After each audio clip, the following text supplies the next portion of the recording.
Olá, você dorme bem ou tem dificuldade para pegar no sono? Ou acorda sempre no meio da noite? Tem pesadelos? Passa o dia sonolento, cansado? São muitas as pessoas que apresentam queixas de sono. Segundo pesquisas, mais de 70% da população brasileira. Quando devemos procurar ajuda médica? O que caracteriza a insônia ou a apneia obstrutiva do sono? Vamos identificar os principais problemas que causam distúrbios do sono e o que fazer para garantirmos um sono reparador. Por isso, participando remotamente conosco hoje, um grande especialista, o Dr. Gilmar Fernandes do Prado, ex-presidente da ABN, Academia Brasileira de Neurologia, e chefe da disciplina de Neurologia e do setor de Medicina do Sono da Escola Paulista de Medicina da Universidade Federal de São Paulo. Bem-vindo, viu, professor? Muito obrigado. Muito prazer poder falar sobre esse assunto, com o qual eu trabalho há tanto tempo. Então, e há tanto tempo vai poder passar muitas dicas, porque olha, o que eu recebi de perguntas, porque a maioria diz para mim assim, durmo muito mal, ainda mais com essa pandemia. E a gente viu, né, 70% da população queixa que não consegue dormir bem. Antes da gente falar dos distúrbios, doutor, eu gostaria de saber o que é um sono adequado, o que é dormir bem? Perfeito. Isso é importante. Muitas vezes as pessoas até dormem bem, mas têm uma concepção de que precisam dormir de uma forma que é impossível fisiologicamente. Então, esta é fundamental, esta pergunta é fundamental e acaba resolvendo muitas das questões que algumas pessoas apresentam. Veja, dormir bem seria o indivíduo que se deita no horário que ele tem adequado para dormir.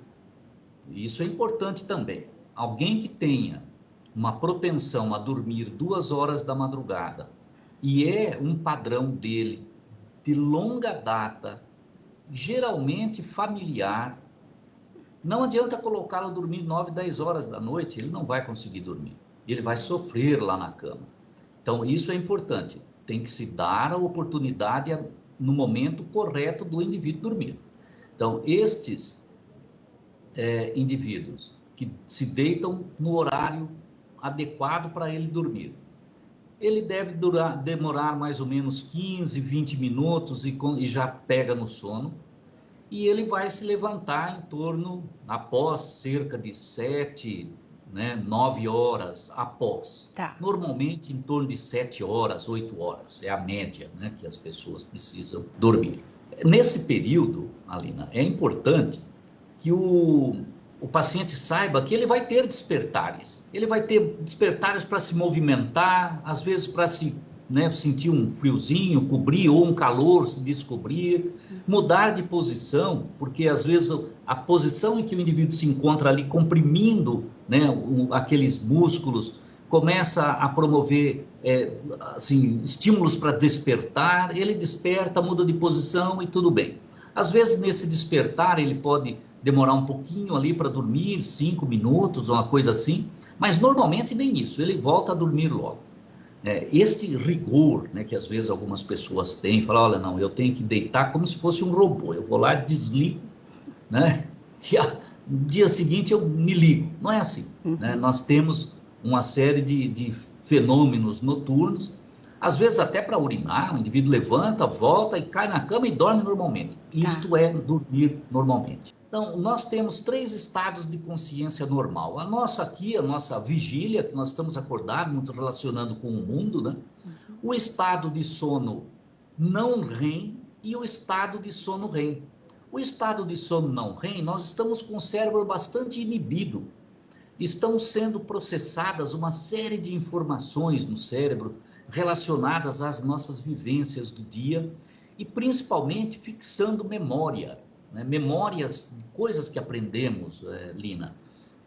E o sono REM é uma outra etapa, um outro estado da consciência em que nós estamos com o cérebro totalmente ativado.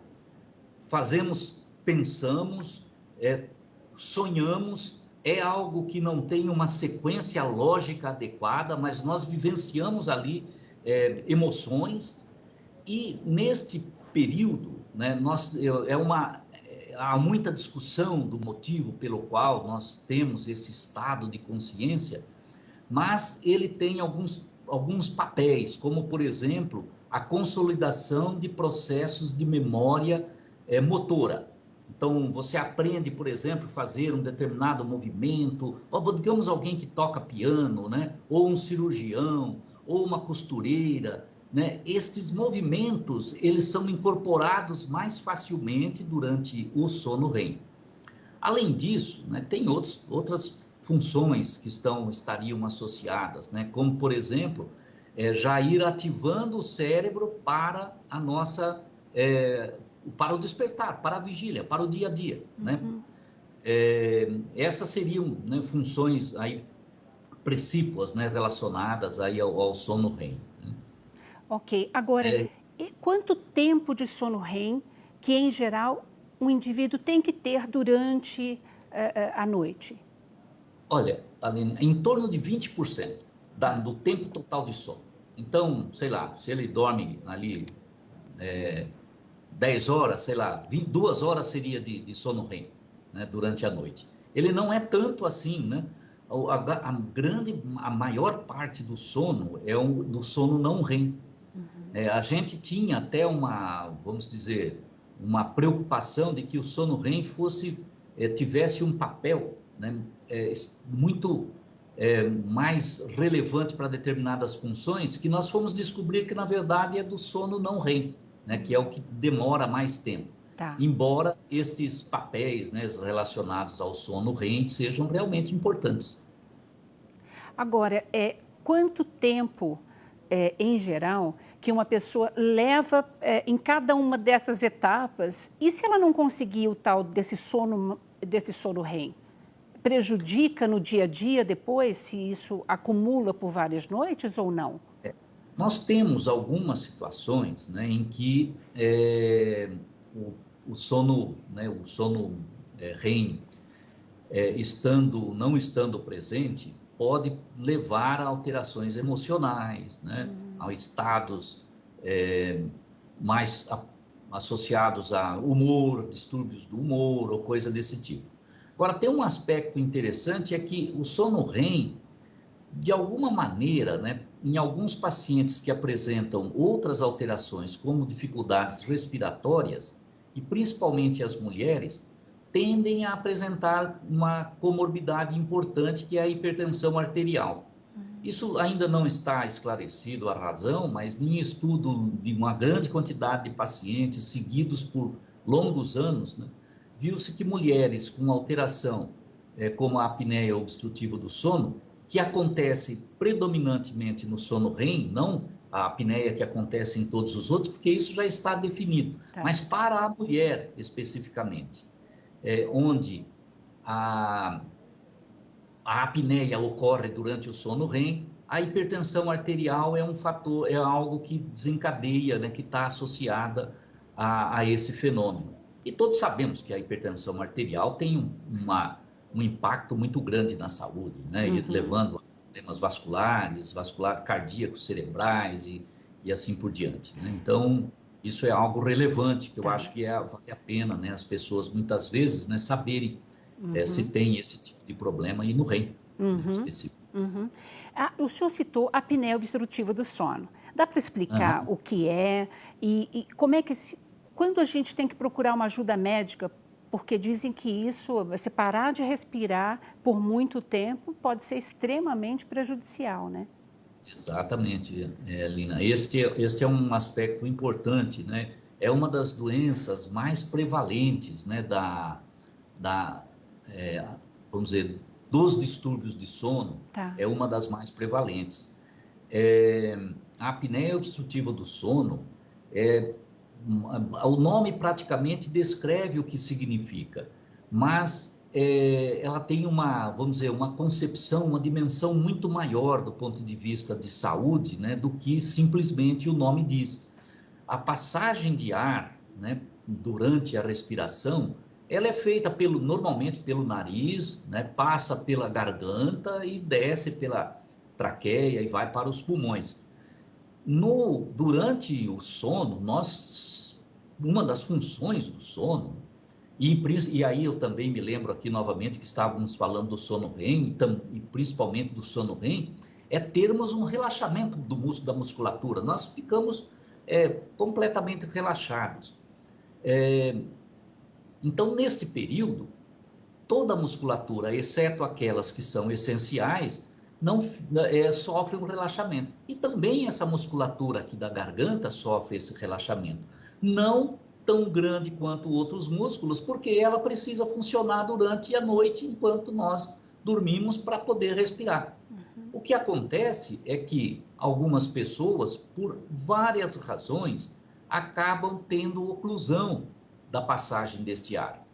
Essas razões incluem desde problemas de amidalite, que teve na infância, faringites, desenvolvimento da mandíbula, né? A mandíbula, às vezes aqui eu vou virar de lado, né? A mandíbula de algumas pessoas, ela é muito retruída, é muito para trás, e isso faz com que a língua fique próximo da garganta.